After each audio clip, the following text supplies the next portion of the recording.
your host, Ranger. Information may cause headaches to hates or bias casual fans. Well, I'm talking to you the way I want to talk to you. The host that gives you facts with very little feelings. From the city of the greatest of all time, Muhammad Ali, the man who floats like a butterfly and stings like a bee. I'm going to show you how great I am. Louisville, Kentucky. It's showtime.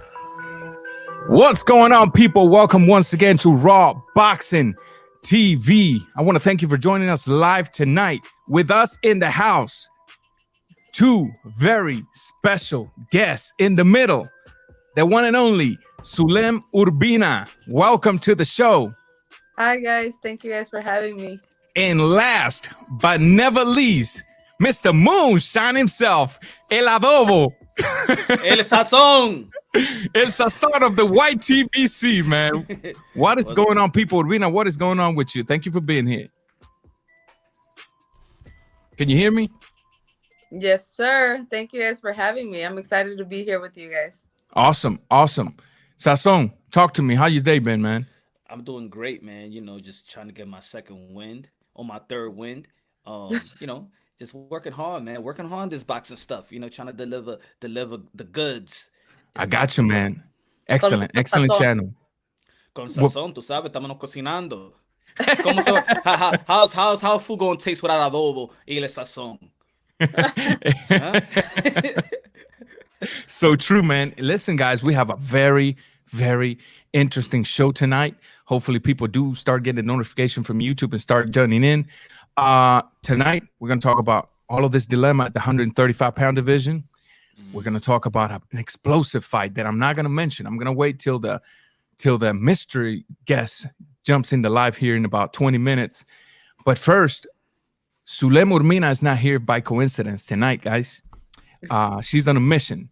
As a matter of fact, we are all on a mission. So I'm going to give her the floor. I'm going to let her just freestyle and talk to us what one of the purposes of her visit is tonight to Raw Boxing TV. Go ahead and talk. Let us know, man. Well, guys, one of the purposes that I'm here for today is to talk to you guys about baby boy Rain Ochoa.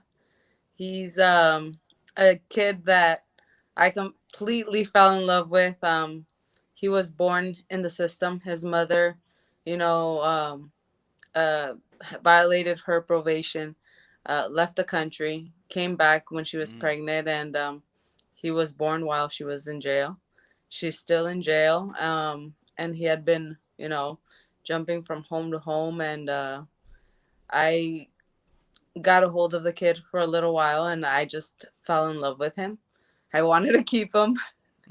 Unfortunately, I wasn't able to. His grandma has him now. He's doing well. He's doing good. His mother will be out in March, and hopes to reunite with her son. And I pray and hope that she, takes the right path and takes care of her child. And we're actually raising funds, and DV Tracksuits is selling hats for when the time comes when he returns back to the States, because he's just across the border with his grandma right now, for when he returns to be reunited with his mother, so that we can buy him his necessities, some things that he needs. We will not be giving the mother the cash. It's going to be for, his stroller, diapers, formula, whatever, baby Rain needs. He's a beautiful little baby, and, babies deserve a good, loving home. For sure.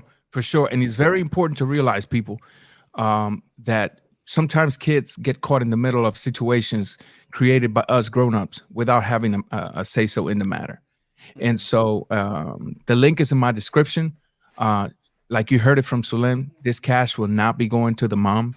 She will make sure that all of the profits basically goes out to provide for this kid who is down south of the border right now, with the hopes of being reunited with the mom. Let's hope that the mom gets her act together. Babies need supplements, baby need food, baby needs stroller, baby needs diapers, baby needs whatever you can help with. And so right now, I like the fact that they're just not asking for money. They're actually giving you something in exchange for your money, which is a hat. And you can go purchase that at the link. The link is in the description. Let me show the hat real quick here so that people can see what I'm talking about. So these are two other of the models, and they told me that shipping is included, I believe, with inside the nation. So if you can't find it in your heart to go on and get you a hat, man, that will be you will not only be looking good in the hat, but you will be putting some of your cash forward to help somebody Hey, with who those is. hats, you're gonna pick up ladies and be helping a child in need. So There hey, you go. There you go. Now, Urbina, talk to me about your career because you're also a fighter, and you have a pretty good record. Your last fight did not go your way, but it was a good fight. It But was a goodie. It was a I'm goodie. 12-1. Mhm. I'm signed with Golden Boy Promotions. I started my career off in Mexico, and I worked my way off to Golden Boy to the States. I'm very proud of what I've done. Awesome. I started on Box Azteca in Mexico with El Gran Campeón Mexicano Julio Cesar Chavez. I debuted on national TV. Most of my fights have had a good platform. And I'm very grateful for that because of my outstanding amateur career in Mexico. Helped me, get eyes in the pros. Yeah. I've worked my way to the States, and my last fight, unfortunately, I lost. Mhm. But I know all the mistakes that I made. I went in there hot headed. I wanted to rip her head off. I was, I just wanted to hurt her. I made a lot of mistakes, getting ready for the fight. I kind of overworked myself a little too much. I wanted it a little too much. Yeah. And it's definitely a learning experience. I own up to my loss. I'm not a sore loser or a Trumpster. Awesome. I'm not gonna pull a Trump, but there's no excuses. You ain't gonna pull the Nobody Captain got Orange. the judges. I lost. But I'll be back. I'm excited. It kind of lit a little fire in me to return stronger, and I can't wait to fight again, and hopefully I get some news pretty soon. Awesome. Awesome. I'm kind of. What you think about that, Punch? Hey man, the last fight was a good fight, man. It was a great fight, and of course, a loss is. I mean, in boxing, they take the loss too serious nowadays. Yeah. Like, of course, fighters gonna take the loss serious, but for fighters, you could use it as a learning experience, and they come back stronger. The greats have done it. The Manny Pacquiao's, the Cotto, the Ali. A lot of people use that, and they go back to the drawing board. And here's the thing: I think that a lot of men or young prospects, males, they don't fight other prospects. They don't. That's the truth. I mean, till the money's right, the viewership's right, or whatever. Marlene and I got in there. We made the fight. It was easily made. And we put in work. The result wasn't what I wanted. Yeah. But I'm definitely gonna learn from it, move on, and improve, and I'll get back to winning. I know I will.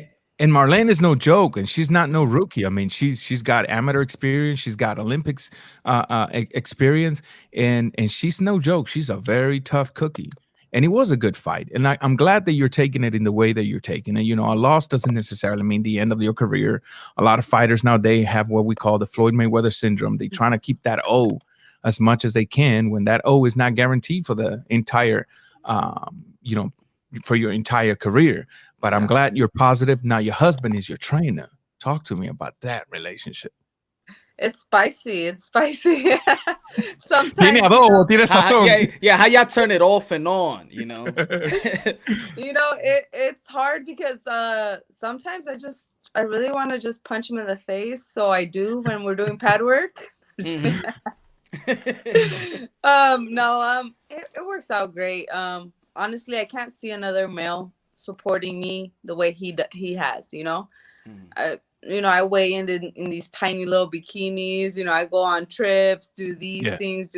I can't see another guy, being okay with all that.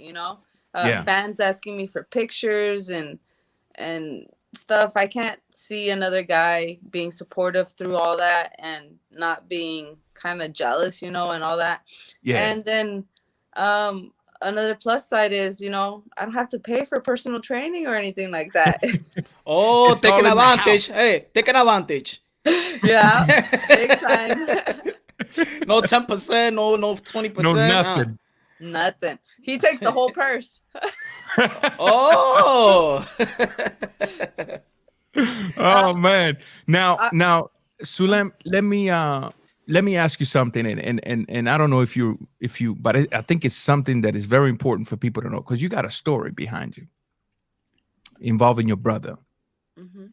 Do you feel strong enough to share a little bit of that with us, or is Definitely. that something you like to keep to yourself? Definitely. I love talking about my brother. It's something that I will never get tired of because Okay, I fill really us in. want to share his story. I love talking about him. I love my Awesome. brother, and his memory is always alive with me. My family and I came to the United States when I was 4 or 5 years old, um, undocumented, illegally. I still remember when I crossed the border, Don't and worry, Donald Trump is not here no more, but yeah. hey, I'm a resident now, so it's okay. Awesome. I still remember when I crossed the border when my mom told me to, hey, escondete, like, be quiet because immigration's coming, all that stuff.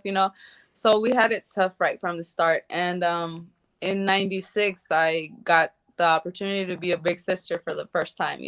I was always Wow. the little sister. I had two older brothers and then myself, and I became a big sister in '96. And, it was like sibling rivalry like no other.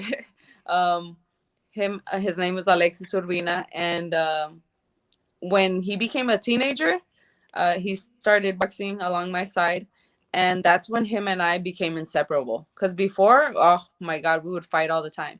And then once he started boxing and growing up, we were just best friends. We did everything together.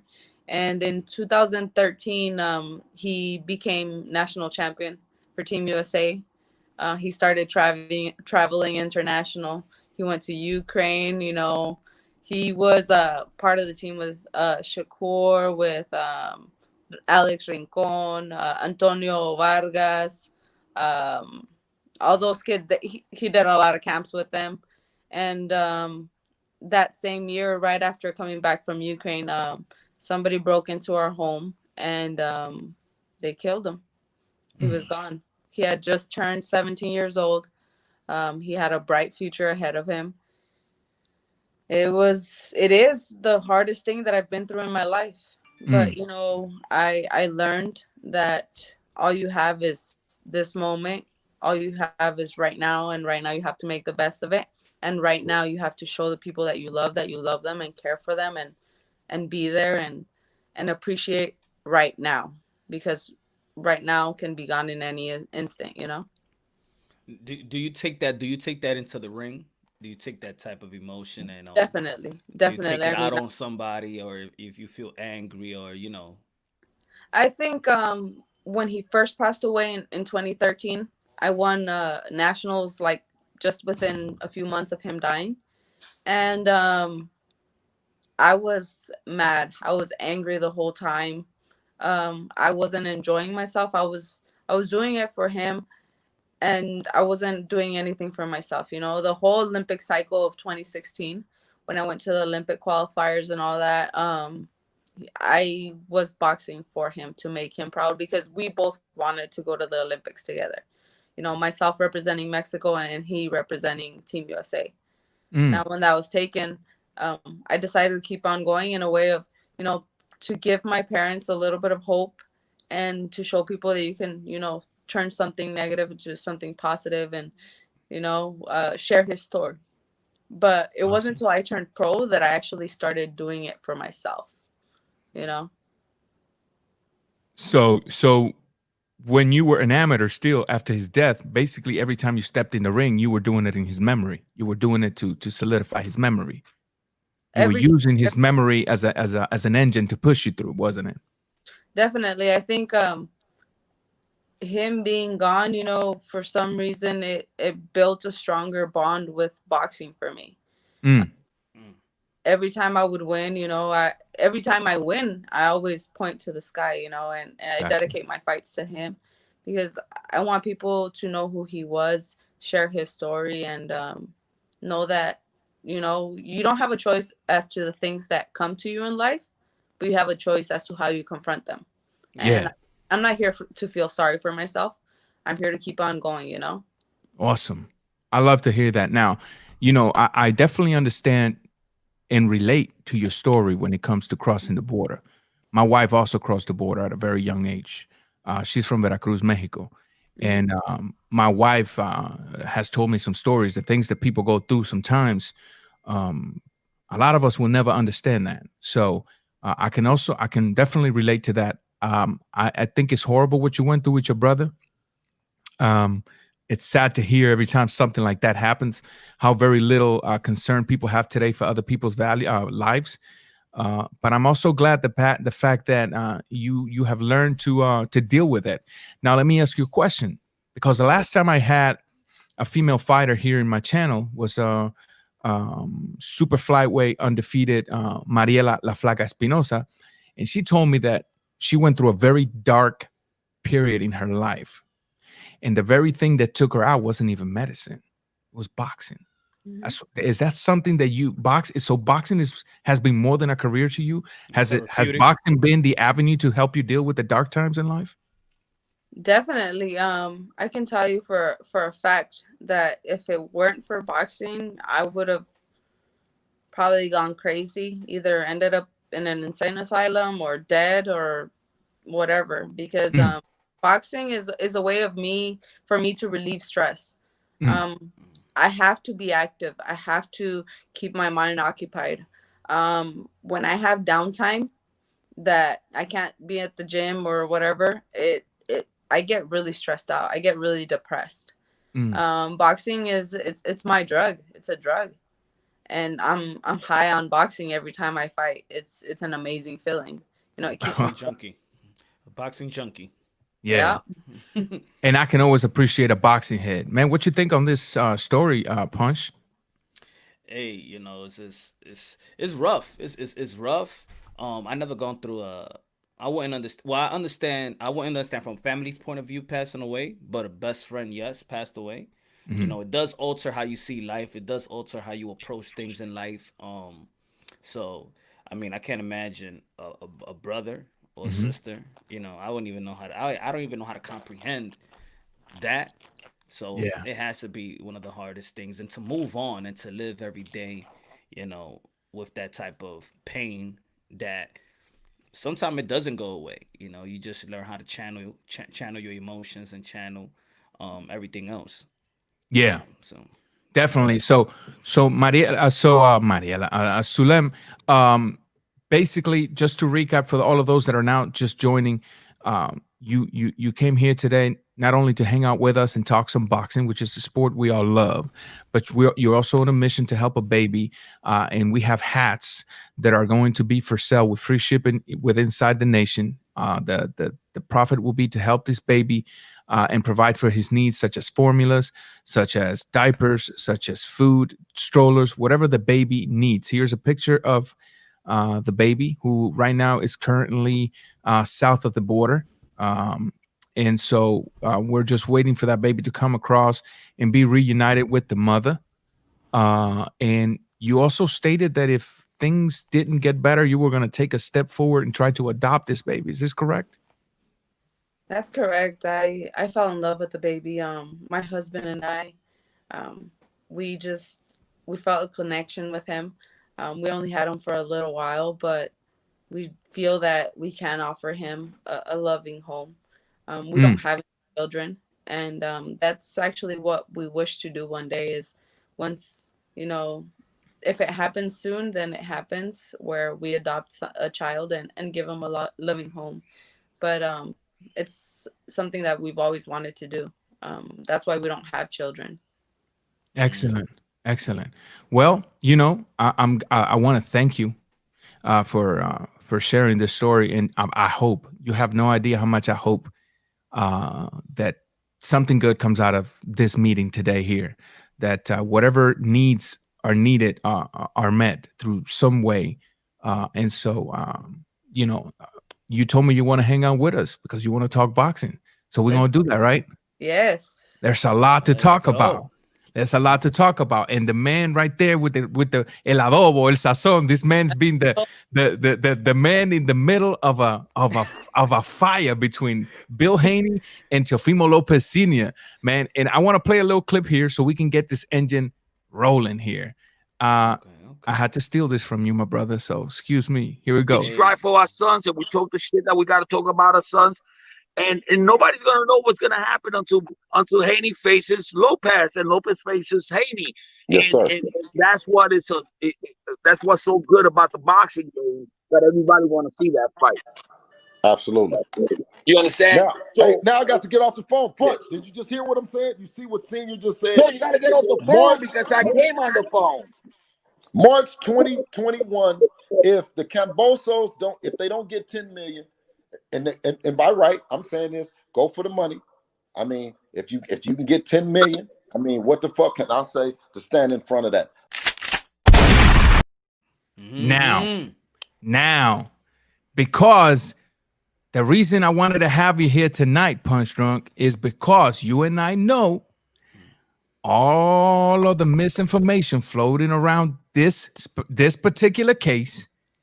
And so other channels have had, they had an interview with Bob Aaron, but Bob Aaron said the Lopez's have not sent nothing. Nothing goes without his consent.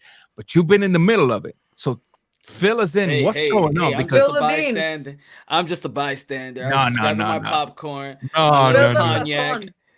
Yeah, and I was just cooking at the moment, you know. No. Fill us in, brother. All right. Well, this is what it is.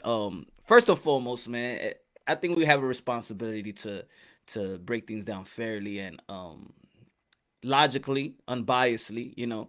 And I think this is what I feel like doing.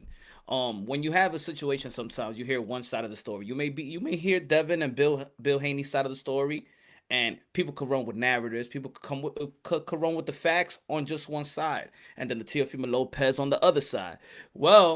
I decided to have both of them on and forget about all these sparring rumors and forget about the negotiation rumors or who wants to fight who's ducking who's avoiding who. Let them talk about it amongst themselves, and we just sit back and actually listen what they have to say.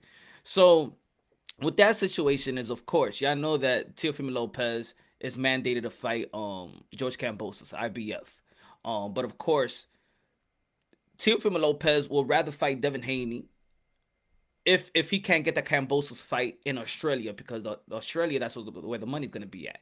So he said, I will deal with Kambosos and Devin Haney and reconstruct some type of contract and present it to them. I think he probably should have never said that he sent the contract. What I think that he meant to say was in his IG live is that I'm preparing a contract for both of them and then see what's the better deal, you know, out of which one is the better deal. You understand? Because they have a ban. It's like semi-banned over there in Australia. They don't know if it's an open circuit yet. So I think if he could get that fight in Australia, then he will fight. But but he don't want to fight Kambosos here, but he rather fight Devin Haney here, and the money will probably be the same. Facts. So with the $10 million, and I think this is where a lot of people miss the point of view. Yeah, talk about that. The 10 million. So with the video that you just pulled out before they met with Eddie Hearn that time, and he's saying, Teofimo Lopez Sr. and Jr. was like, yo, how about give me $10 million to fight Devin Haney? People wasn't privy to the conversation of that video that I just pulled out, that interview that was almost a month ago. They trying to put it like if Senior and Haney never had a conversation that they're being approached with this type of money in Australia, you know. So people took it as he's trying to overprice himself when he's talking to Eddie Hearn. But what he was trying to say is, hey, give me $10 million and I'll fight Devin Haney, because it's not them asking for it, but it's for you to match it. And I think the matching part is what people don't understand, because they're not privy to what already Bill Haney and Senior already talked about. Correct. So they asked for the $10 million to match the offer that they're getting, that they eventually they may get in Australia to fight Kambosos. Okay. So because we got to clarify this, there's a lot of channels out there selling a lot of spews for views, saying that Lopez is intentionally overpricing himself. But what they leaving out is that little part. Talk to us, Punch. That over Talk to him. part, that's where they cut it off. When Yeah, Eddie that's Hearn, where they conveniently cut it off. Talk to us. When Eddie Hearn says, "Oh, I got that," when he asked for $10 million, I got that. That's the part that they cut it off. So when people say price, is that a price out? He's pricing himself out, or he just priced himself in? Correct. So if you got that, hey, you got that? Because you see the surprise, they what $10 million. Like they probably put it out there like, hey, you ain't gonna match that. Oh, I could get that. Oh, you could get that. So maybe I am worth a little $10 million after all. You know? For sure. But you know how it is. There's people out there that say he's not worth $10 million. I'm just saying, man, with fighters that put their life on the line, who are we to tell a woman, a modern day warrior, modern day gladiator, to put their life on the line for pure entertainment? Who are we to set a value on fighters? Who are me to go into your pockets and say, Sulem, you're not worth, I don't know, you ain't make that type of money before. You're not worth, man, please. Fans will always, certain fans will always put up an excuse as to why we shouldn't. None of them say why we can. Why we can make a certain amount or why we should, everybody wants to be really our purses, Facts. They don't understand the love that we have for this sport at all because we're not valued like the men are. And I understand it's a business. I get it. I don't sell as much as Canelo. I mean, a lot of fighters don't. Yeah. But at the end of the day, when we're both first starting, there should be a certain base where, I don't want to get disrespected getting paid nothing, for a title fight. Yeah. True. I had this fighter right here, Mariela La Flaca Espinosa. Welcome, Mariela. Bienvenida al show esta noche. Esta es tu casa. This is all of y'all's house. And it's interesting because female boxing in Mexico, I was talking to her because female boxing in Mexico is a little different than it is here. And so my question was, why are they getting paid so little, especially in Mexico? Because when you look at a female fight in Mexico, the arenas are packed. Here, unfortunately, it's not always the case. And that is used as an excuse as to why you're not making the money you should. But in Mexico, females sell their venues. They sell them out. So why are we still paying $50 a round to females in Mexico when they are actually selling out the arena? Is that something you can fill us in since you've been on both worlds as well? Well, I debuted on Box Azteca on Panterita Neri's undercard. It was the main event. Was it la Panterita or la Coreana? Which one? Coreana. Yeah, that was Coreana. Okay. Yeah. And Luis Neri was the main event. I was the co-main. The arena was packed.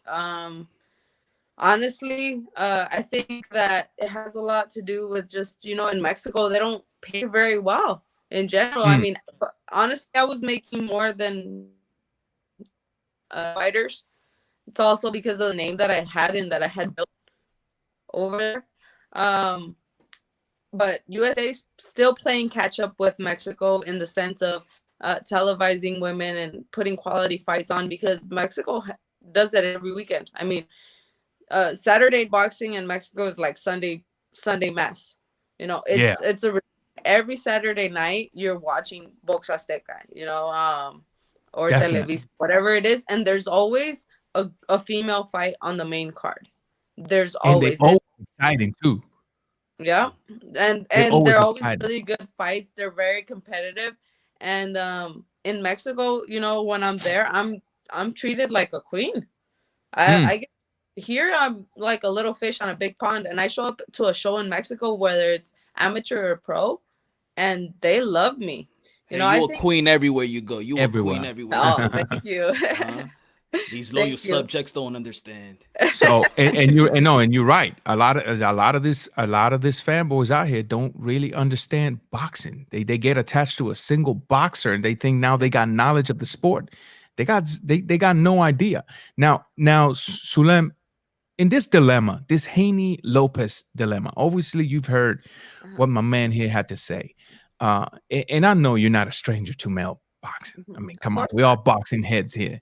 So what do you think? It's your what's your perspective in this deal? To be honest with you, because it's got a lot of us confused. I'm glad Punch is going. Is he's saying he's just the guy with the popcorn, but he holds a little more weight than that. But what do you think? You know, I think it's a new it's definitely a new generation, and Mhm. it's extremely talented. I mean, Teofimo came up and fought Lomachenko, somebody that nobody really wanted to fight, nobody Mm, really wanted a piece of. Now the man has lost, and now everybody can beat him. You know, mm. Mm. now after it's said and done, Spit that truth. now he's garbage. That's how everybody's talking about him. But Loma came in, changed the game, you know, fought for a title, I think his second fight right away. I mean, he changed it, and now these kids changed it even more. But it's they hustle. For sure. Instagram, Facebook, Twitter, all these platforms, they help a lot. And it's extremely money motivated. Uh I'm a boxer, but yes, I'm a boxing fan, and I hope these fights actually do get made. As a fan, I think Teofimo is the king of the division, the whole division. Um, uh, it, the way I look at it, franchise champion or whatever, whoever's at the very, very, very top, that's the champion to me. No regular, no nothing. The very, very interims, whatever, nothing else matter. Only the top. And Teofimo's the top dog, and everybody should be gunning for him. And if they wanna, fight him, they're gonna have to put out. For sure.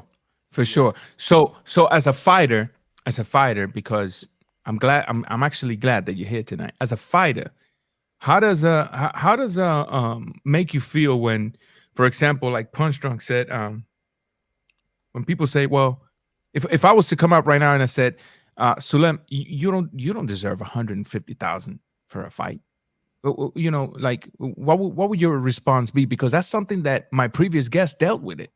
Mhm. And matter of fact, she actually, I think she had to change gyms also because she said that the coaches were putting more effort on the male because they paid more. So she actually went to a gym where they're focusing on her a lot more. Yeah. So as a fighter, how does it affect you emotionally when they tell you're not worth a certain amount? Talk to us. I move on. I did it with my last company. I did it with my last company. I was with Sanford Promotions. Mhm. My contract ended. I didn't get what I wanted and what I felt that I deserved. I'm not asking for or overpricing myself. I know exactly where I'm at, and I know where women stand as it is. So I'm not gonna demand something that is out of the question, but I'm also gonna give myself value. You don't know what I go through every single day. You don't know how much I spend, getting ready for my fights, paying for personal training. If I get injured, medicine, whatever it is, uh, recovery. We spend a pretty penny getting ready for these fights. You Exactly. spend a pretty penny eating healthy. There's a reason why a salad is $10 versus a spicy chicken sandwich that's $1, Facts. Facts. Sure. So I mean, who are you to tell me that I shouldn't get paid a certain amount where I'm investing a whole lot, not only on my preparation, but I'm doing the legwork. I'm getting out there, I'm doing interviews, I'm hustling, I'm keeping my social media active. Awesome. There's a lot of boxers that demand a certain amount, but they don't do the legwork. No, I do it. So I know what I deserve. Awesome. You know what I say is that see in other respective sports like the NBA, MLB, fans know salary cap. They know when somebody's gonna get the 10-day contract, how much a player is worth, if the contract is good. We all privy to that, but when it comes to boxing, it's like a secret society. Right, we don't know how much these boxers make. Yeah, they'll put like, yeah, this person is making 500,000, but most time y'all making probably double times, or probably making less than that, making more than that. It's really not the exact numbers unless if I check the taxes. But I think that's the problem with boxing fans, is that we don't know. We don't know the business of boxing like we know other sports. We don't know jack-ish about what's going on. So then when we see somebody saying, they get $1 million. Oh, he's asking for $1 million. He didn't get that money. He got 750,000, but in reality, he got like $3 million.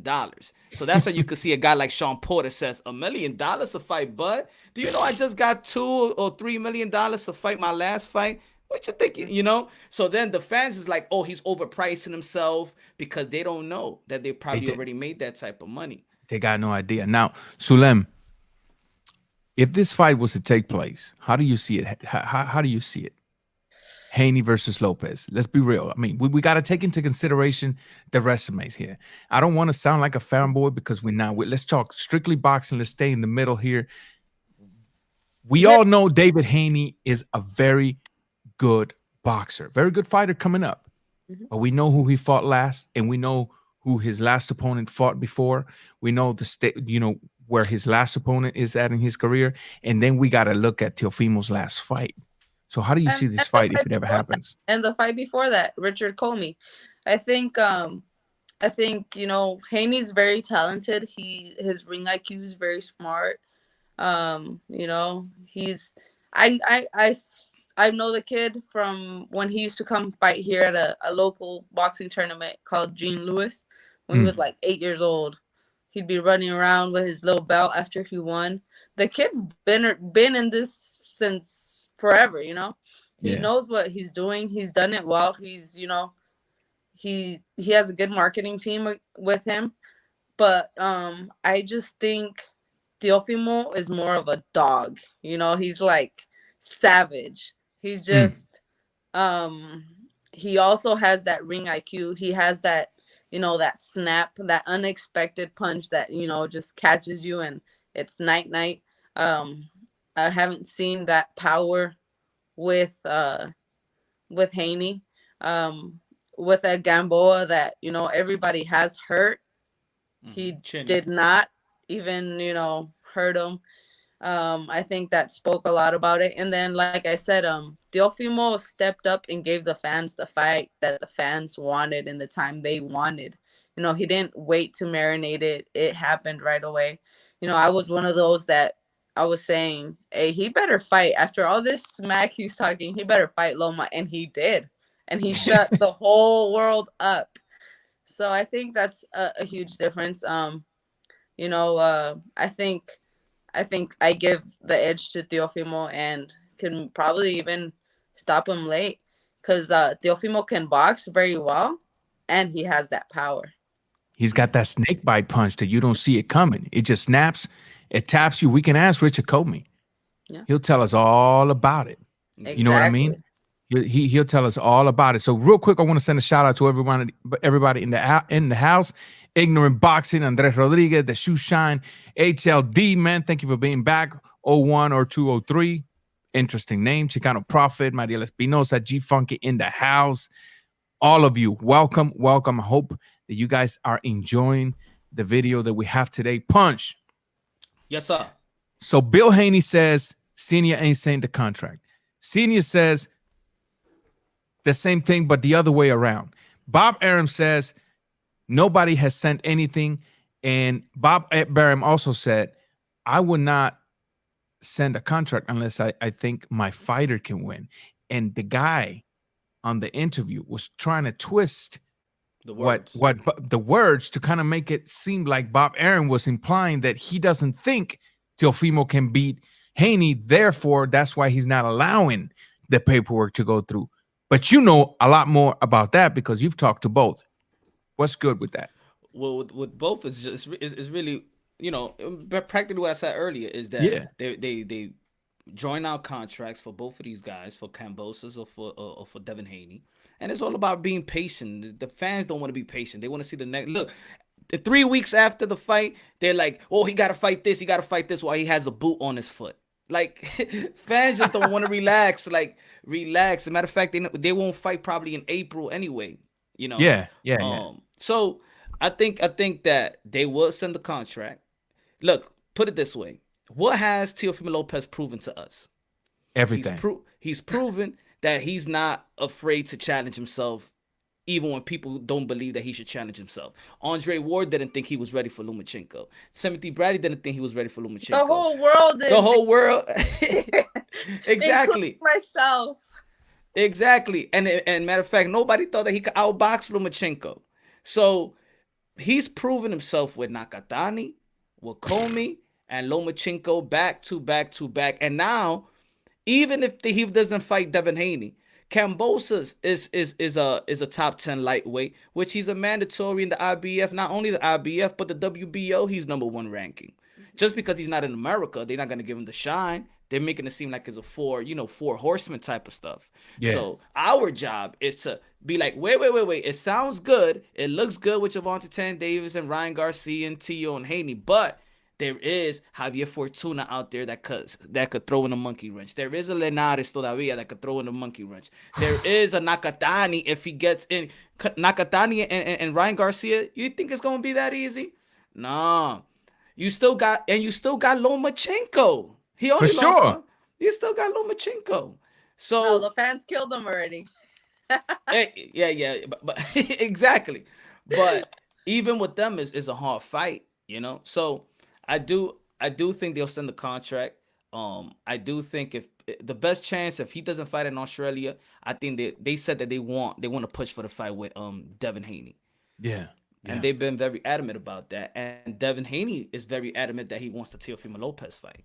So one thing I got to give credit to the Haneys is that they're asking for all that smoke, which is something that not a lot of fighters are going after.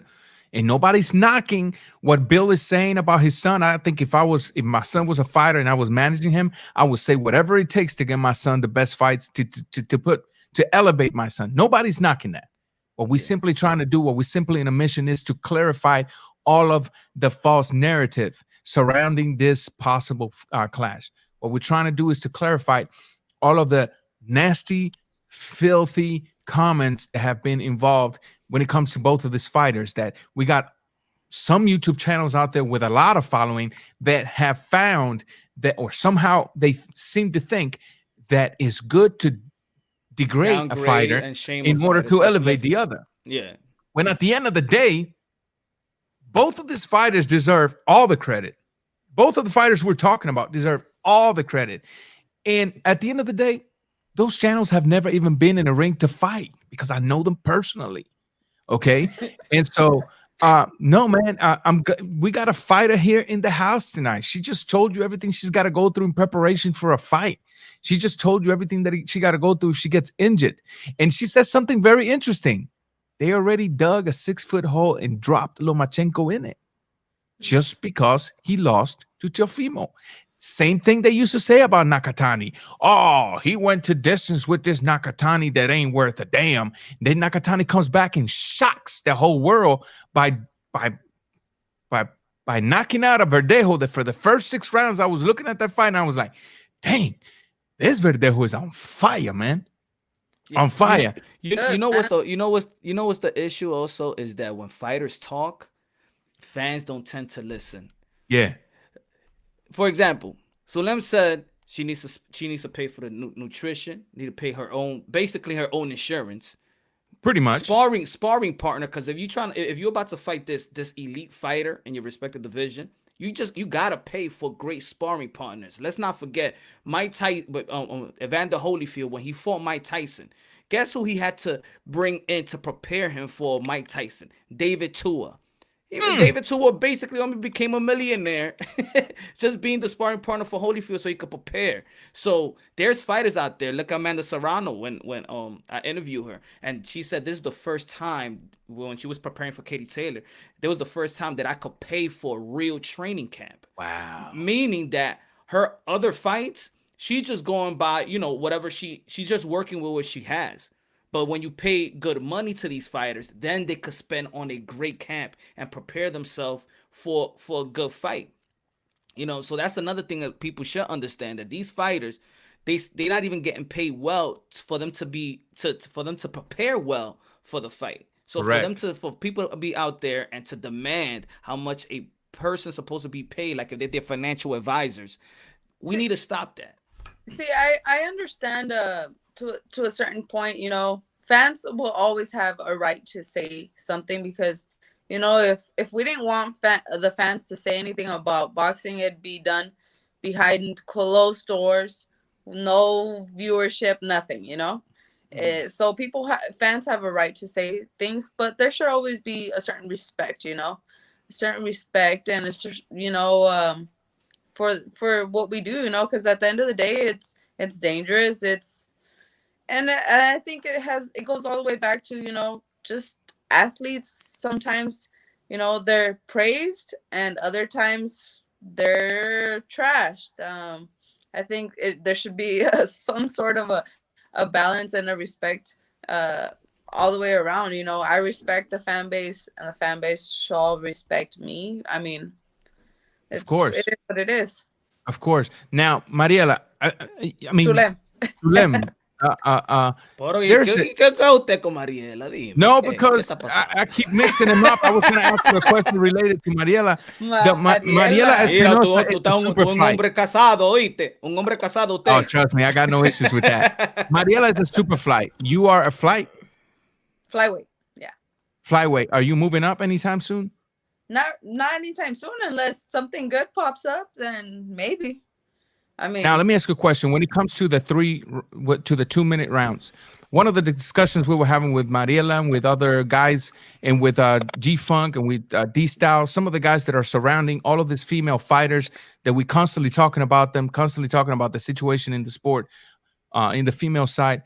One of the issues we think it's affecting female boxing when it comes to producing knockouts is just 2-minute rounds. What are your thoughts on that? Well, for me as a fighter, I think I've been in situations in many fights. I don't know if you saw my fight before Marlene with Noemi Bosques. I heard her about 4 times, and then the bell would ring, and then she would recover, and then that's why there's not many knockouts in women's boxing. I think as a fighter, we always want to fight more. Yeah. I think I would do way better with 3-minute rounds versus 2 minutes, because 2 minutes is like a sprint. You have to get going right away. And at the same time, it feels kind of a little more dangerous because you're in a rush, You're in a rush and you might walk into something. Obviously, that extra minute gives you a little time to settle down, pick your punches better, and build momentum in the fight. And that extra minute will fatigue your opponent or yourself, whoever's gonna win, to be able to hurt them a little better or easier. Sometimes I think that the 2-minute rounds, you're punishing your opponent so much, and then they keep recovering because the round is so short. Now, I'm not a scientist. I fight, as I'm told, 2-minute rounds, but they say that we're prone to more concussions. I know the male and female anatomy are different. It doesn't take a rocket scientist to know that. So I understand that part. But as a fighter, I always want to fight more. I actually put in a request with Golden Boy for my next fight to be 3-minute rounds. Also, is that something you could request as a fighter and possibly get it granted by your promoters, or no? There's been some fighters that have done it. Actually, Sinisa Estrada and Marlene Esparza, where that fight on the Canelo Kovalev undercard, that was 3-minute rounds. Other fighters have done it before.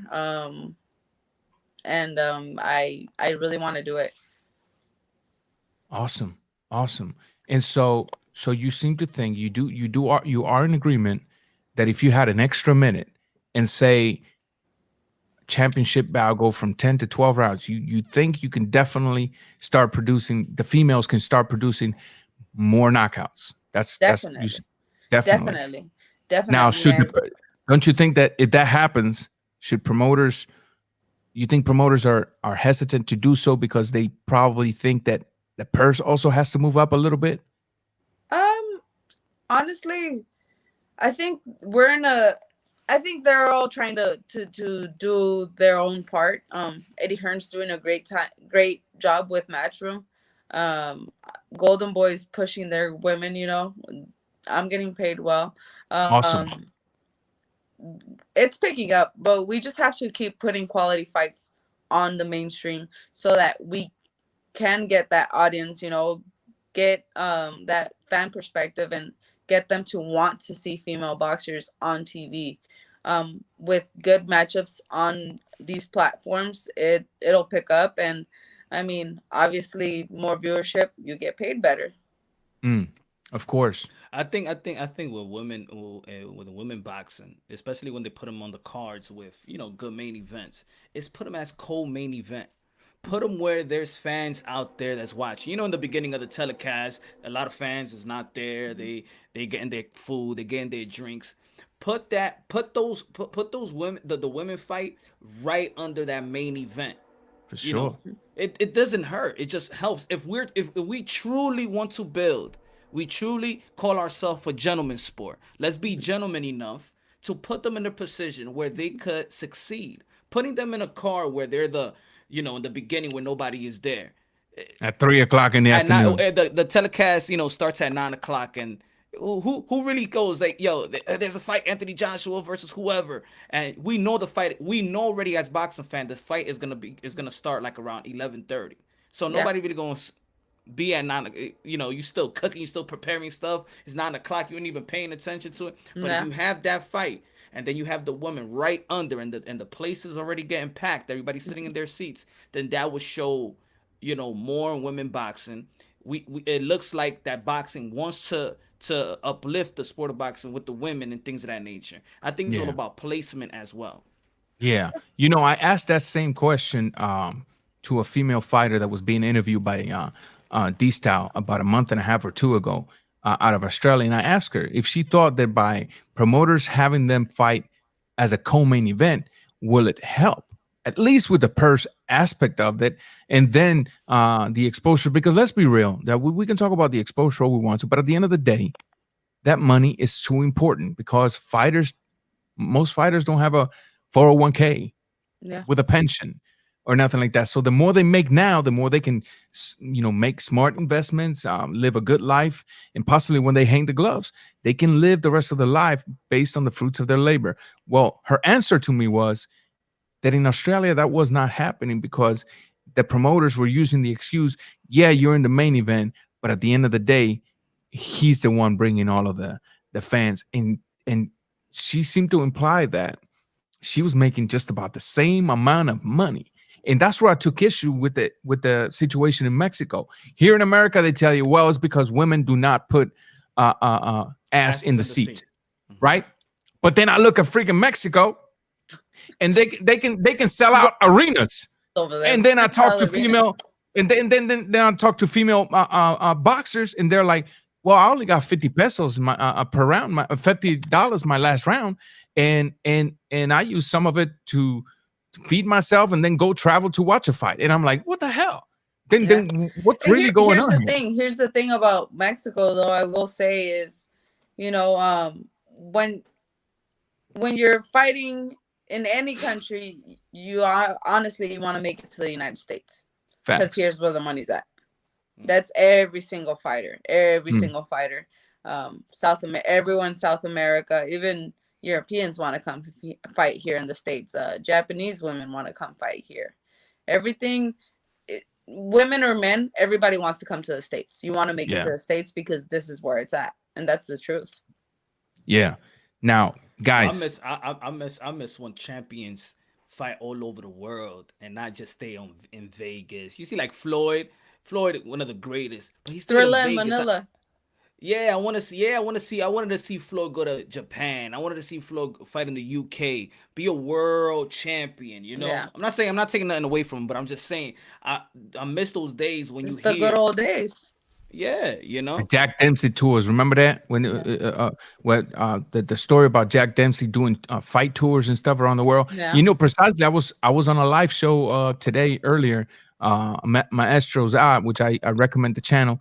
And you know, one of the things that we were talking about that was it's time for us to, or it's time for fighters to start looking at other horizons, because boxing, the backbone of boxing as of now is America. But then we see what's going on in America with certain fighters not getting their respect, and then you see these fighters fighting in other countries, and they are super appreciated. And so, and yeah, man, and so I definitely agree with what's being said. Now, listen, guys. I don't know if y'all can see this. Ismael Salas just sent me a text. He's still in the gym. But we're gonna talk about what we're gonna talk about, and he wants to see if he can join me tomorrow. I'll probably do a short little live tomorrow, so be on the lookout for that, because I know you two are boxing heads just like me, so you're gonna like this. It seems that Kazuto Ioka told Ismael Salas that he wants to go for another division, so he's thinking on getting in there with none other than Inoue. And he wants the fight to take place in the United States of America. The samurais. Thoughts? Ioka, Inoue. Damn. The Bro, monster. that's a hell of a fight, man. El Monstro. That's a hell of a fight. That's a hell of a fight. But even look, I'm about to contradict myself, because I would be like, no, go ahead. That would be good for Japan too, you know, to have their fighters there, but to fight over here as well. Thank you, my friends. Yeah, for sure. But to be fair, this is at the fighter's request, because it seems that you know, he's, you know, I fought too much in Japan, but I want one to take out there. To take place in America. So I'm just sitting here. When I heard the news today, I try to wrap my mind around the magnitude of such a fight, the amount of action in that fight. I mean, will it be like another Pacquiao Barreras, Pacquiao Morales? Would it be one of those explosive bloodbaths? I would still pick Inoue. I would still pick him. Yeah, well, I mean, because look, in the fight with Tanaka, he in the first 4 rounds it was good. Ioka is good. He does get hit though. You know, he does get hit though as well. But he's very technically sound, and he's very, you know, he's a general in there. But Inoue. Now, Inoue is a monster. He's a monster. He's a monster. He's a technician. He has punch. He has speed. He's one of my favorite fighters, so I might be a little biased. But it's definitely a great fight. I think you know, the smaller weight divisions always make the big fights happen. And it's something that goes under the radar way too much. Yeah. Mm-hmm. Yeah. I mean, you look at fights like Chocolatito, El Gallo Estrada, all of those fights that should be magnitude fights. You know, all those fights that like Chocolatito y El Gallo Estrada should be one of those fights that we should be elevating, especially the second one coming up.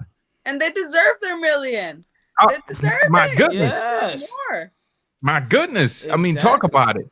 You know, it's definitely, boxing definitely is very unbalanced when it comes to depositing the money in the right place at times. But or this also is, our fighters educated on what's on the pot? Do they know what the networks is giving the promoters, so they know? See, I think that also is, you know.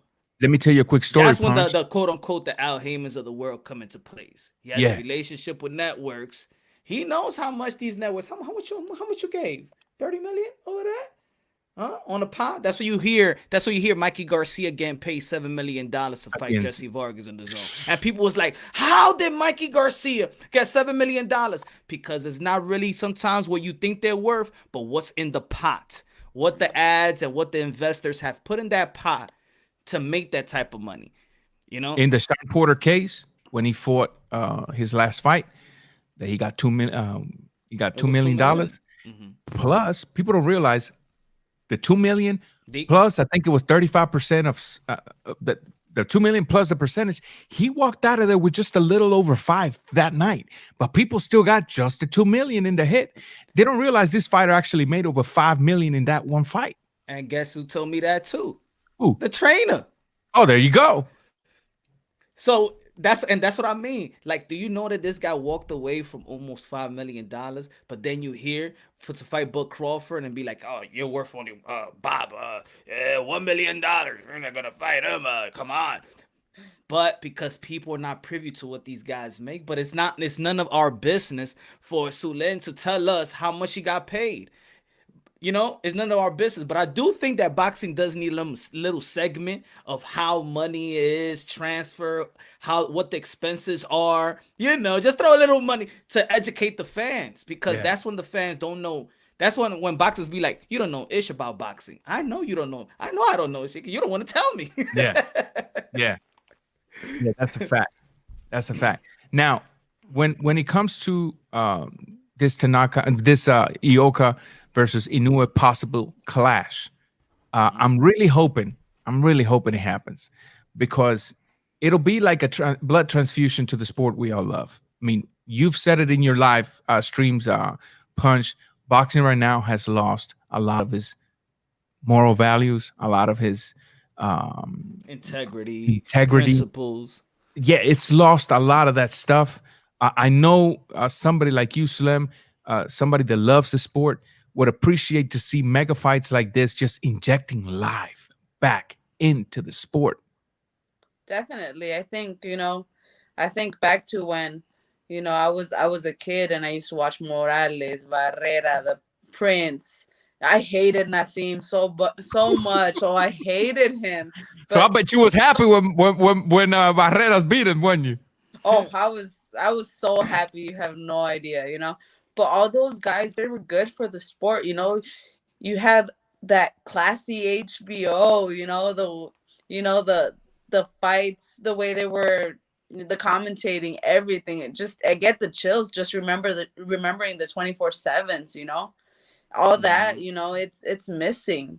It's something that, it's with this new generation of social media, it's all fine and dandy, but there's a little bit of, like you said, integrity missing.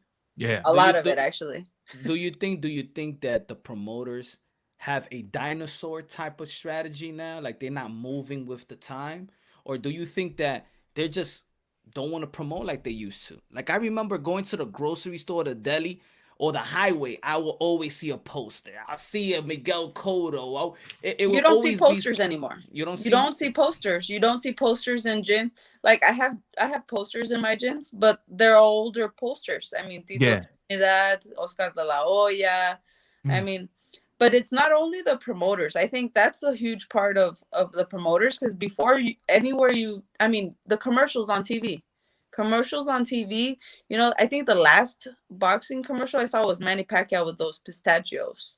Yeah, that was it. But before, back in the day, you used to see for anything, for like cleaning supplies, for drinks, for whatever it was. You don't see that anymore. Late night talk shows. It's not only the promoters. I think a lot of it is the boxers, the fighters. They're not giving us the fights that we really want to see. There comes a point where, all right, we really want to see Spence Crawford. Is it ever going to happen? Or is it going to be like Mayweather Pacquiao? When it happened, it wasn't when it should have. I think be careful, because the Mayweather hardcore fans may come after you for that. No, but that's what I think is the problem also. Yep. Is there that you go. Is the over marinating fights, but also I believe that was a problem, was that it was still successful, lucrative wise. So now there's a blueprint where a business, because this is all business, right? So a business person gonna be like, well, the fans want to see this fight, but do you look how much we made with Pacquiao and Mayweather? Don't worry. Let's put that like 3 years ago. People are still gonna want to see it. Like, Definitely. Think about it. Are we still gonna see Bud Crawford and Earl Spence if it happens 2-3 years from now? Maybe not. Depending if they still like win. They may not even be at the same level. but people are still gonna see it. Just like how much you want to bet that people gonna want to see Amir Khan versus Kell Brook? Oh well, The that's UK because, people will still buy it. but that's because that's a fight. Let me tell you something. I see the direction of where you're going, because that is a fight that people wanted to see. Perfect example, the exhibition, Tyson versus yeah. Roy Jones. It sold what it sold because it is a fight that should have taken place, but it didn't, and so people was left with that curiosity, Imagination, and la curiosidad mató al gato. But not only that, but you know what? Mike Tyson and Roy Jones are from an era when everybody fought everybody. Facts. You know, there wasn't a other side of the street.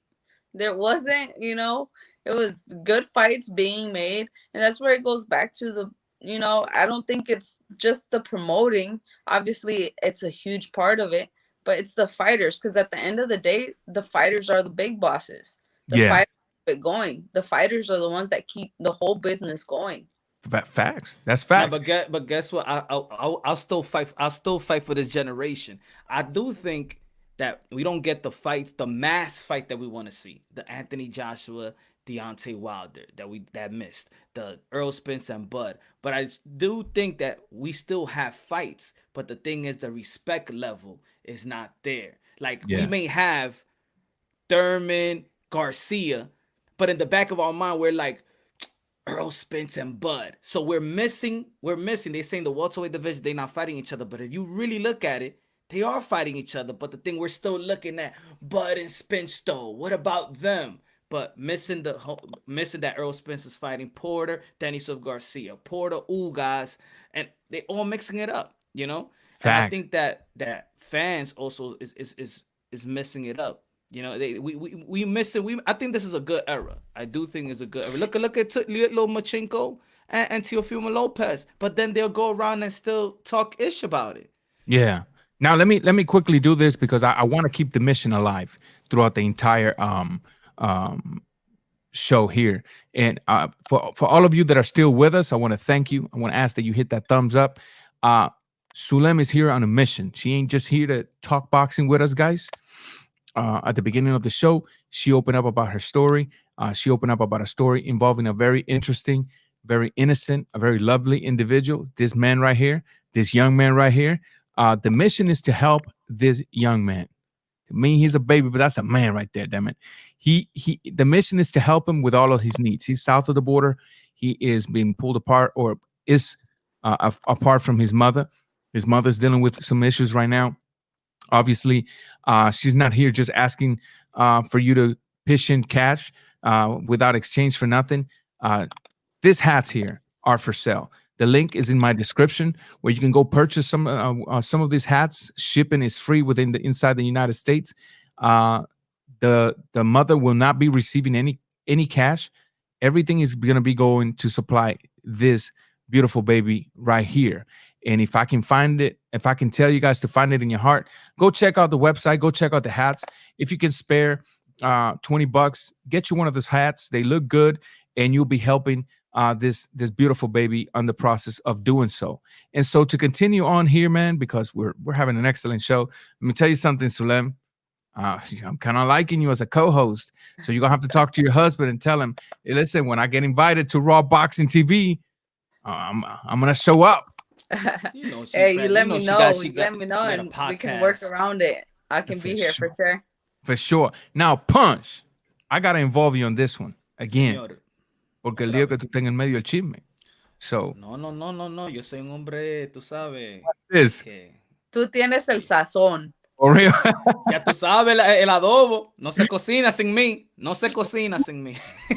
Yeah, it's gonna be the deal. No se cocina sin mí. Voy a hacer un merenguito también con eso. Fortuna Haney. How credible? How possible? How legit? Highly possible. Samson promotion. He chopped it up with Bill Haney and said that's the next fight they're looking for.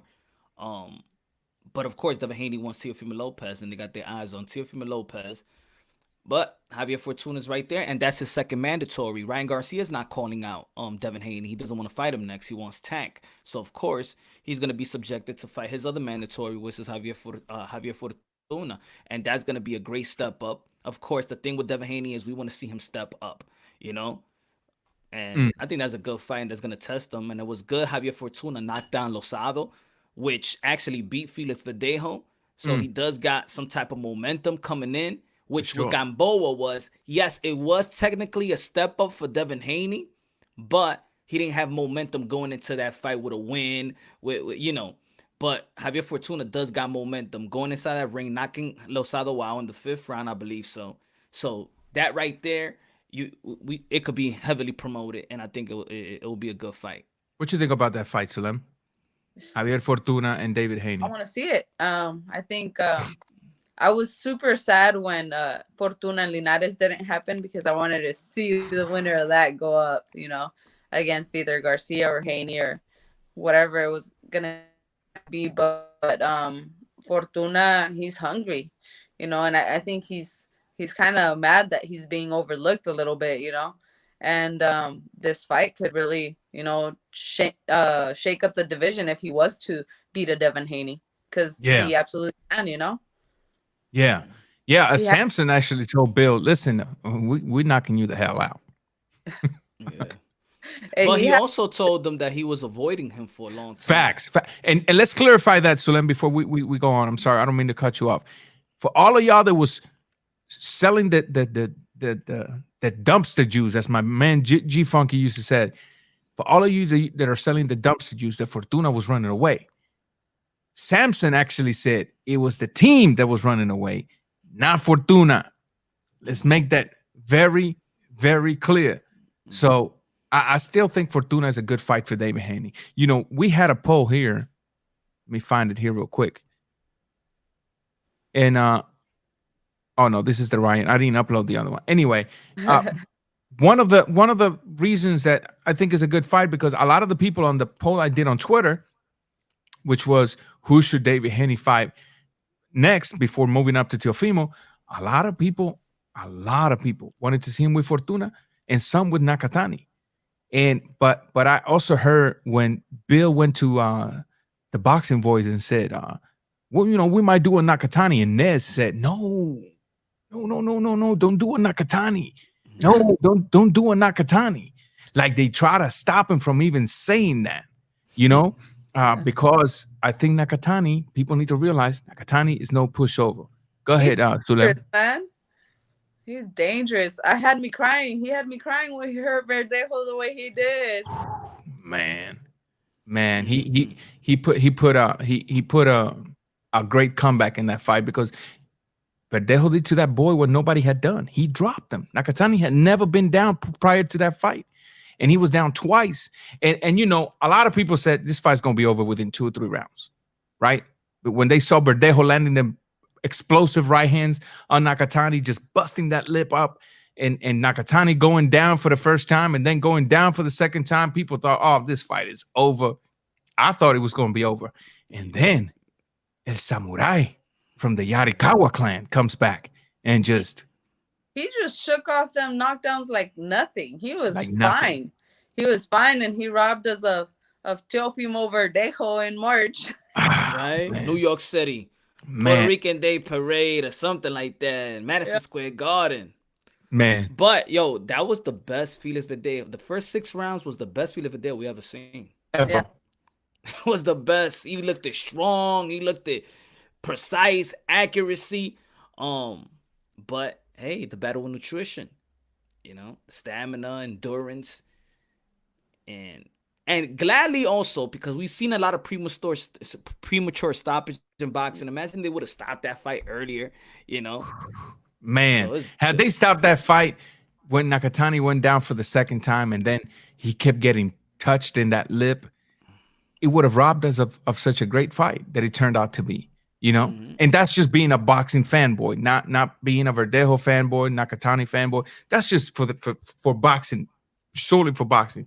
That was a great night of boxing, people.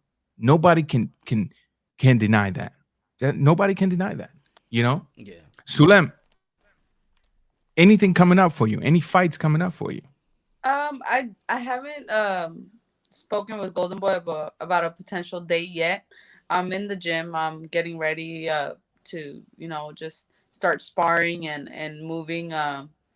I finally have a strength and conditioning coach. I hadn't had one for about a year and a half, and I finally found one, and I think it's working out. So we made some changes into camp, and just gonna start hitting up Golden Boy soon to see when I'll be fighting again, and get back on the horse. Awesome, awesome. Now let me ask you a question, because you did mention, we did talk about your husband being also your trainer. And so I'm sitting here thinking, if my wife was a fighter and I was the trainer, what would my reaction be when I see the opponent tapping her in the face? You know, have you and him ever sat down? Look, honey, if you ever see me hurt, don't you dare to throw in that damn towel until I actually look like I need the help. Have you all had that conversation? I actually started boxing with him before we actually even had a relationship. Mm-hmm. So I already knew the way he worked. I had already seen the way he worked with other boxers. He's pretty well known in the amateurs. He took the world Team USA to the worlds in Qatar. He's been at the USA Olympic Training Center, and he knows what he's doing. I have complete trust in him. The one thing that, like, if he stops a fight because he sees that I'm hurt, I understand it. He's gonna protect me, whatever it is. What we have talked about in that sense of me being hurt or something like that, there has been a lot of deaths, tragedies recently, and we had that talk about. I told him specifically, if I'm ever hurt like that and I end up in a coma or a vegetative state, I don't want to be plugged in. I just want to be, I think, let go. I think it's something that needed to be talked about, And So just to recap what you just said, because you froze a little bit and we didn't hear what you said. So basically, if you ever in a state where you're a vegetable or in a coma, exactly what is it that you guys talked? What was the outcome? I told him that I do not wish to, live like that, and I don't want to be plugged in, So just pull the plug and let you go. Yeah, pull the plug, let me rest. I've lived my life. I've loved. I've lived. I've enjoyed. Beautiful. And whatever happens, I don't want to be in a vegetative state. I think it's something that needs to be talked about because, it's been happening so often, and you never know how you're gonna come out after a fight. Facts. Like Facts. Pacharo Colon. Yeah. And he's done for. He's done for. Now, I have to respect your unselfish way of looking at this, but I also got to tell you, maybe I'm speaking for your husband when I tell you, it's easier said than done.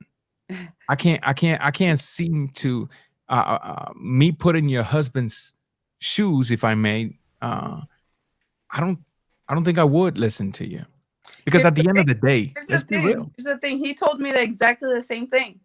If he's in a car crash or something, he said, pull the plug. Oh, wow. So it's something that's been agreed. It's something that we've both agreed on. And, us Latinos, we take things with humor, and it's something that not a lot of cultures understand. Yeah. Then I tell him, pull the plug, bury me, and they're gonna bury you with me, alive or whatever, but you're going with me too. Y si te vuelve a casar, I'm coming back from the dead to get you. Yeah. Yeah.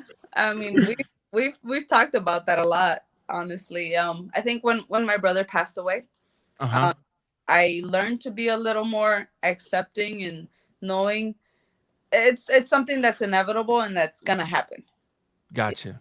It's something that, in the Mexican culture, we are very close to, our ancestors and, Dia de los Muertos and all that stuff. Yeah. And it's not something that scares me anymore. I'm not afraid of it like I used to be when I was a kid. Yeah. I'm happy with the time that I've had, and I'm happy with whatever happens next. Awesome. Awesome. Punch, let me ask you a question. You had an interview with George Kambosos, didn't you? Yes, sir. Hmm. How old is that interview? Because I don't want to put out a time. My next question. That was maybe right like probably like 2 weeks after his fight because he was still in quarantine. Okay. He was still in quarantine when he went back to Australia. I think probably like 2 weeks after he beat Lee Selby. Okay. So have you talked to him recently in regards to the IBF stepping in and demanding the fight to be done with between him and Yeah, that's the fight. Yeah, that's the fight that he wants, and he's in position, and and this is why you have to share light to him. You can't sweep him under the rug. You know facts? Yeah. how people are doing. So he's in position. He worked hard for that position. He did beat Lee Selby. And before that he beat Mickey Bay. He's in position, and he's almost like in the same position as like Usyk, where Mm. probably the world want to see Anthony Joshua and Fury, but you can't deny the position that Usyk is in, you know. Yeah. And then he's in the Kambosos in that position as well, where he this is his dream now. Now Yeah. people ain't seeing the Devin Haney and Teofimo Lopez, but this is his dream. Like how many opportunities you do get as a fighter to have the opportunity, it's either you take step aside money, in which they even talked about.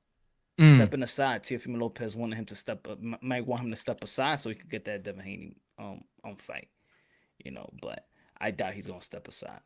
And earlier I was asked with the Shakur Stevens wanting to block the Heron fight, and I said, listen, I got to put myself in the fighter's shoe on this one, because if my goal is to keep growing in life, to keep growing as a boxer, and you two are getting ready to fight, but I know I got the power to stop you two and get in the middle and fight for that belt.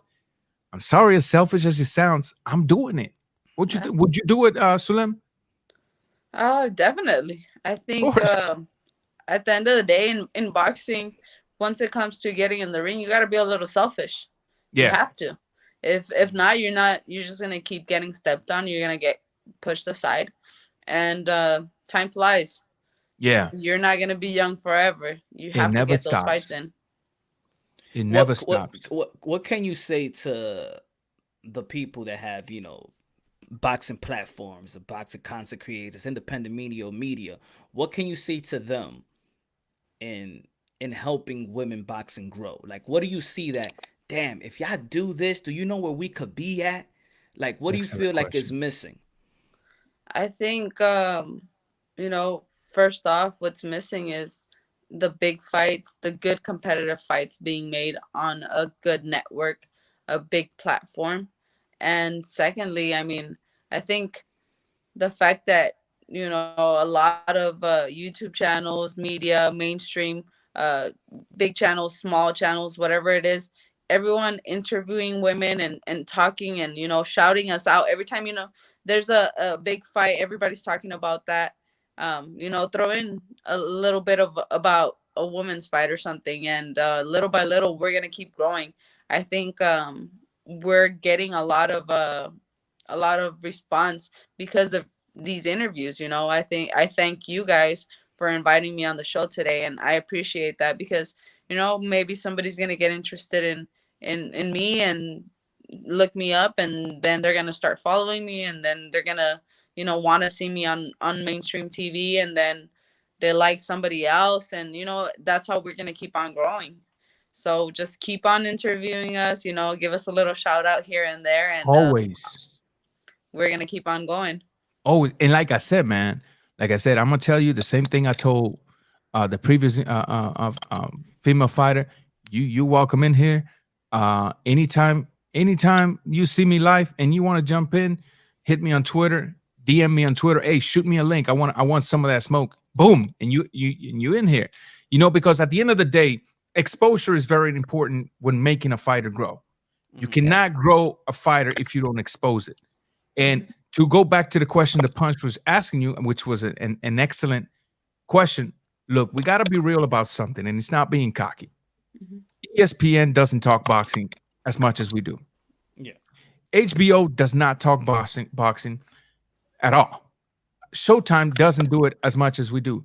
At No. the end of the day, and this is very humble and very honest and not cocky at all, we, the YouTube boxing fans, are Yeah. the ones carrying boxing. We do live shows like this every. That man in the red hat has done a 10-hour live stream.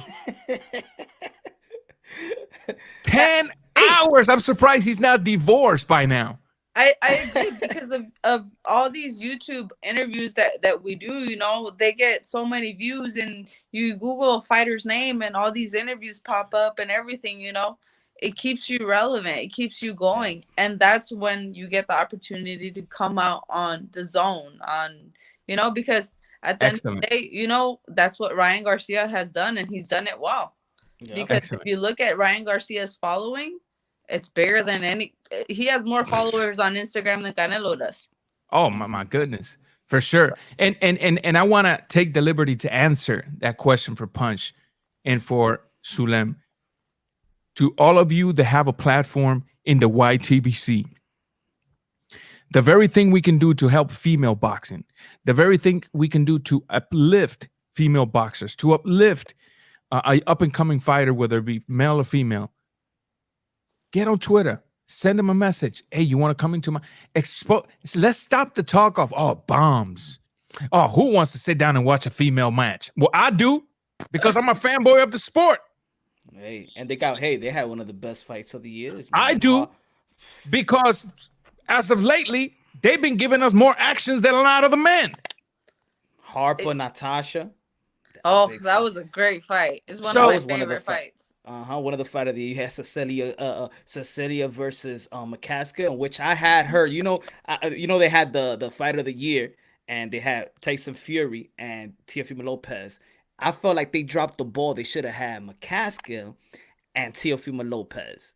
Show love to the woman, you know, because she did something historic. Cecilia Breakers was 11 years. Practically 11 years, her reign, undefeated, undisputed. And McCaskill just came and got it all. That's something historic that people don't talk about as much. Yeah. You know. Give us your social media. And in Twitter, you're Sulem Urbina, just like that. At Sulem Urbina. I keep it simple, keep it easy. Sulem Urbina on every single platform. And I do my very best. G-Funk and D-Style. You know, we've been showing a lot of love to these female boxers. So go out there and extend an invitation to this lady. Schedule an interview with her. It doesn't matter when. It's time. It's time. Espera, no te vayas. And Punch, you here already.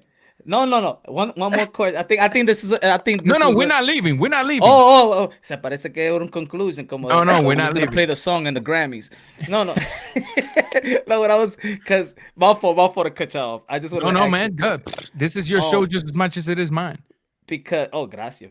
Anytime, brother. Anytime. Voy a pagar renta ahora. So because there was a discussion with women boxing, meaning with the sex appeal. Let me step aside real quick, guys. Yeah, go ahead. With the sex appeal, where women is showing more to advertise themselves more, you know. Mm-hmm. I think who's talking about it? Bridges was talking about it. I think. What do you think about that? That do women need to basically, like, how you say, what's the word? Can't find the word, but to show more, just to advertise, to promote more. What do you think about that? I think for me personally, I'm a woman before I'm a boxer, you know, and I'm allowed to be sexy. I'm allowed to wear my heels. I'm allowed to wear my bikinis. I'm allowed to wear makeup, do my hair however I wish. You know, you don't see a construction worker, you know, in his construction worker clothes all weekend. You know, he gets up, he gets dressed, he goes to his, you know, company party dressed up. Like, so for me, when I weigh in, I always dress sexy. I love feeling pretty, and I love showing off my body and the hard work that I've put in the gym, and I do it for me, honestly. Yeah, I like how I look, and I like showing it off. If it helps, Hey, then it helps. But I'm not hey, gonna one of cut the from it. one of the memorable days was when Crew de Jour her wig piece came off. And Barry Hunter was like, "You want to win or you want this?" Yeah, That's a classic. yeah, but it was a classic. I mean, and she turned it around. She made it a slogan for herself and everything. I think that people forget that we're athletes, yes, but we're also a person. We're allowed to have our own style and our own groove, however way we want. And at the end of the day, if it's pretty to look at, then it's pretty to look at. That simple. Yeah. Definitely. I mean, when I fight, I'm professional. I'm not wearing a drop of makeup. My hair is picked up. I'm wearing my trunks, my protective gear, my boxing shoes. So hey, it shouldn't. I mean, being pretty outside the ring or dressing a certain way outside the ring or being presentable a certain way outside the ring isn't gonna help me throw hands in the ring. So I better put in the work. Yeah. Mm-hmm. Most definitely. Now, let's go into this. We were talking about Ryan Garcia. Yeah. And as a fighter, I think it's important that I ask you this question that we've been asking at the YTBC for about a week or two, maybe a little over 2 weeks. Oscar De La Hoya and now Ryan Garcia is signing the same, should I call it narrative? Maybe, I don't know. Mm-hmm. It seems to be, according to Oscar De La Hoya, having a belt is nothing. Being a champion means nothing. Ryan doesn't need champions. Champions need Ryan. With that in mind, then what is Teofimo Lopez? For example, if being a champion doesn't mean anything, where's the value on being a champion? Here's the thing. I think Canelo said it a few years ago. I don't need the organizations, the fighter makes the belt. That's what he said, or something like that, when he was arguing with the WBC. I remember that.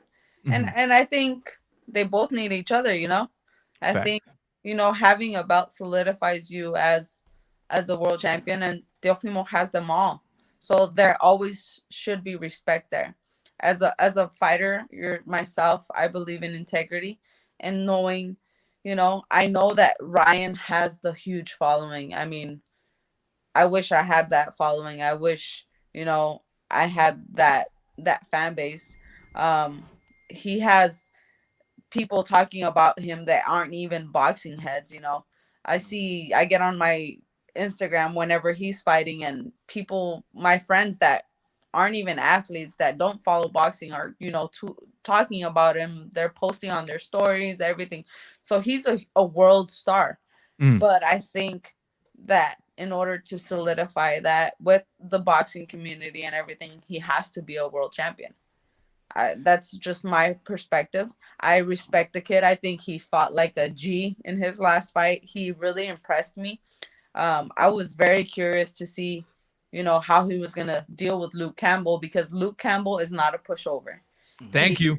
He's not a pushover. People that say he is, or they just don't know shit about boxing. Quoting ding, ding, ding. Mayweather Sr. The kid, gets knocked down in the second round. He got caught clean with that left hand. Mm-hmm. And he got up like a G and, kept fighting, went forward, hurt Campbell, I think, right before the end of the round. And what was it, the fourth, fifth? I don't recall. I think it was at the end of the fourth when he hit him with that massive left that turned him around. He turned around like he wanted to run out the ring. Yep. That beautiful left hook. I mean, to the body. That was just gorgeous. Yeah. I mean, the kid has it to be a world champion. He definitely, he has everybody talking about him. It's not just talk, though. He really proved that he has talent. And I think that to solidify that, he's going to get those belts. And I'm excited for what the future holds.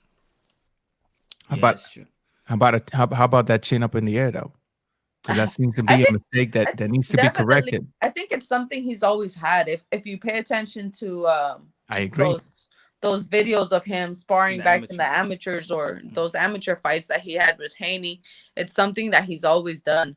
I think they really need to work on those neck exercises. But I mean, I think we all have certain things to nitpick at or whatever, Yeah. but the kid's doing it right. He's doing it right, and I hope he does you know, make improvements, and I think he will, because every fight you've seen an improvement.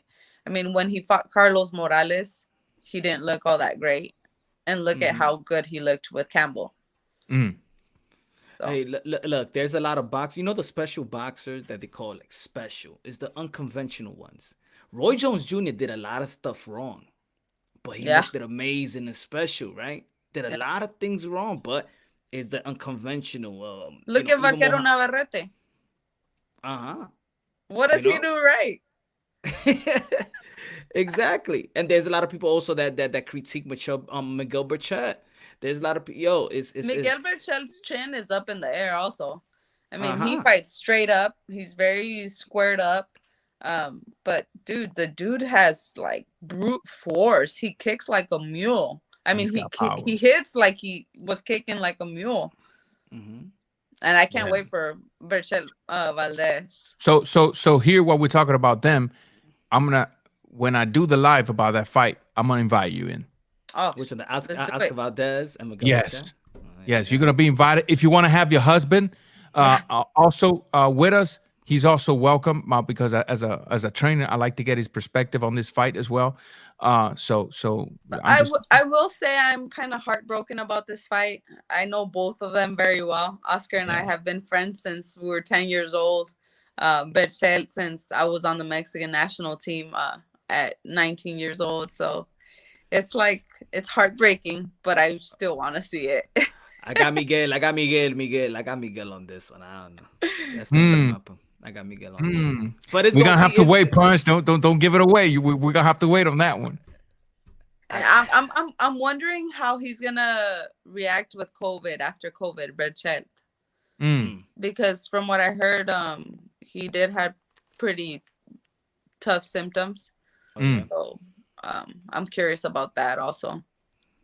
Yeah, that should be something interesting, because some of the people that according to doctors, some people get it and then they're left with some effects that especially respiratory, that they're never the same. So it's going to be interesting to see how he bounces back from this one. So Ryan Garcia and Tank Davis, how do you see that fight taking place? How do you see that fight playing out?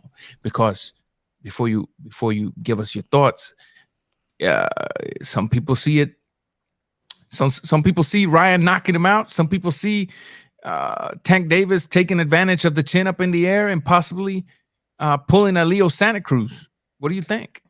You know, I keep going back and forth with this one because, you know, Ryan has reach and height. Tank's a short little guy, but man, he can hit. So if he catches Garcia, it could be night. But honestly, I have no clue, because then I keep thinking, you know, I don't think Gervonta's really fought somebody with that speed that Garcia possesses. He has very, very good thing. If you pay attention to, I love Gervonta. He's an outstanding boxer with a lot of power, and you know, but I don't necessarily think he's given the fans the fights that we've wanted until like recently, that, you know, everybody was kind of interested in the Leo Santa Cruz fight. Yeah. You know? But besides that, like, you've seen him in fights where it's not something that really sparks your interest too much, you know? It's not you know what I mean? Yeah. So I don't know how he's going to deal with somebody that's also a star, because Garcia is the, you know, whether you like it or not, he's the one that has the following right now. Yeah. I think that Gervonta has shown that when he's disciplined and he's, you know, focused on his craft, he's a monster. But if he's not, you'll see something like what happened with the Cuban. I don't know why. Gamboa. Yeah, with Gamboa. So It depends which Gervonta shows up. He be in the gym with Bronner lately, though. They say people close to him be saying that he's taking training very serious. So we can only we can only wait and see what happens after this. Punch, what do you think about this fight, man? I think I'm piggyback off what y'all saying because I think the only really critique when it comes to Javante Tan Davis is he focused and dedicated enough. I think we all see a special fighter. Yeah. You know, last couple of fights, minus the Leo Santa Cruz, he's been passing because he's just that good, athletic. He's going like halfway. He's not. I don't think we all know that he's not putting in the 100% work, and he still look amazing when he's not even 100%. Why didn't he fight Loma though?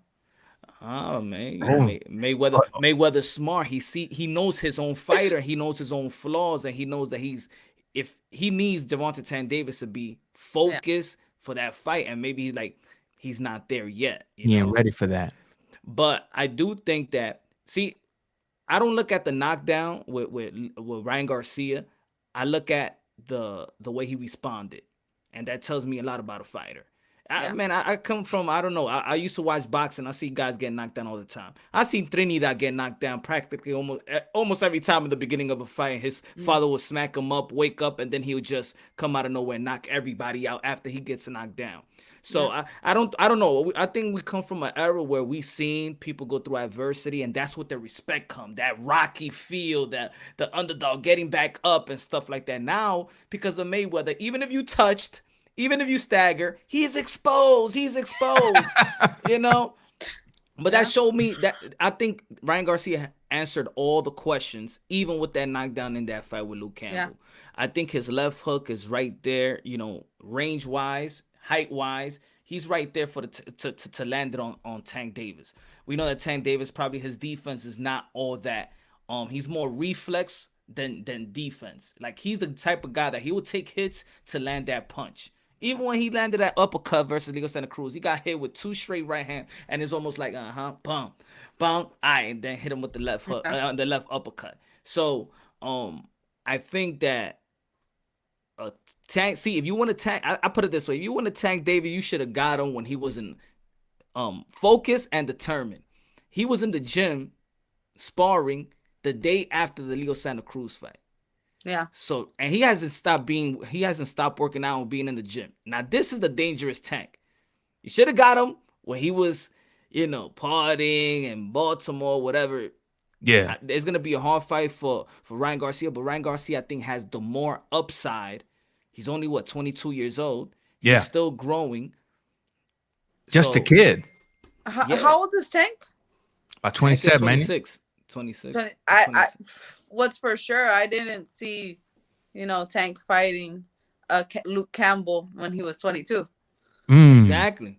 And then experience says it all. Like, I don't think, could Javante Tank Davis learn from the Leo Santa Cruz and move on, or was Ryan Garcia experience more valuable? I think Ryan Garcia experience more valuable with his last fight is going to make him a better fighter than with the Leo Santa Cruz, because he's going to be fighting in the 135. For sure. Let's keep the mission alive, guys. All of you that are watching, man, go to my description box, man. You're going to see a link there. The link to in there is to purchase these hats. What's the purpose of purchasing these hats? Well, Sulem is here today on a mission, not only to talk boxing with us, not only to enjoy the sport that we all love, but she's on a mission to help this beauty right here, this little kid right here.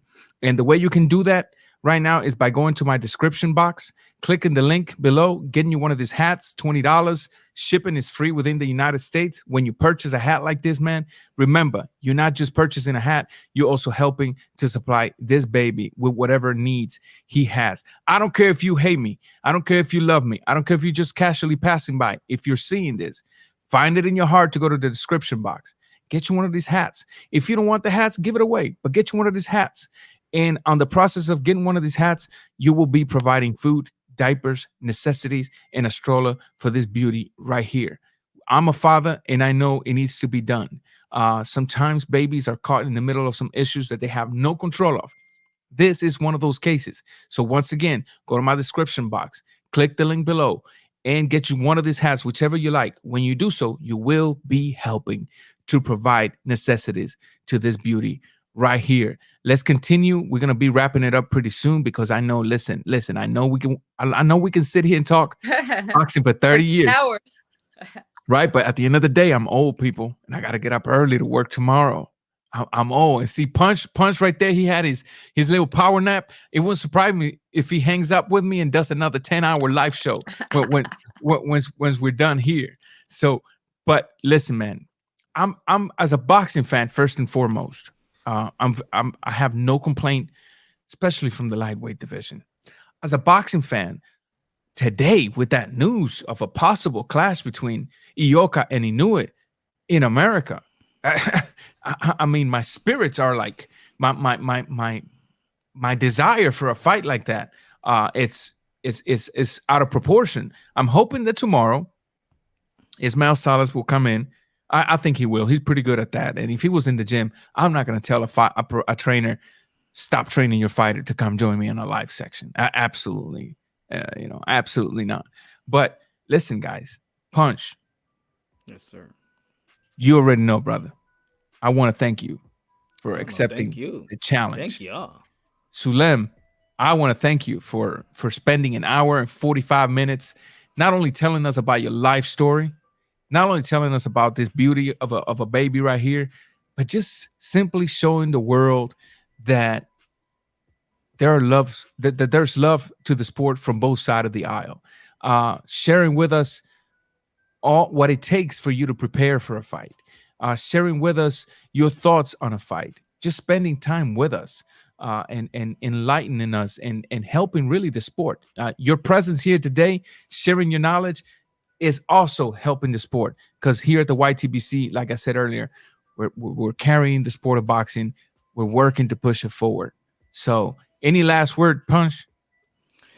No, thank you, man. And you're a modern day warrior. You're a gladiator. We support you. Keep on doing what you're doing. So that's all, man. I'm just amazed by fighters. I love fighters and I respect them to the fullest. It's a line of work that is a humble sport, and I'm humbled by watching y'all. Even in training, I'm humbled by it. So no, thank you guys for having me, for helping in a noble cause. Baby Rain is really gonna appreciate it. In the long run, he's gonna know that people cared for him and wanted to help him. And I hope that little by little, I can help pave the way for him to have a good life. Excellent. I appreciate you guys, taking the time to speak with me. I love talking boxing. I could do it all day and all night. So thank you. That's why you're gonna be back in this show. I guarantee you that. No, thank you guys for having me, and anytime. I appreciate you guys, shouting me out, not only myself but other women in the sport, and believing in us and supporting us. Thank you. Always, Bottom of my heart. Always, guys, don't go anywhere. I'm gonna end the live right now. Don't go anywhere, and I have a few words with you guys. Guys, once again, thank you for being here with me. If you have not hit the thumbs up, hit the thumbs up. Subscribe, share this video, grab the link below and send it to your mom, to your tia, to your uncle, to whoever you want.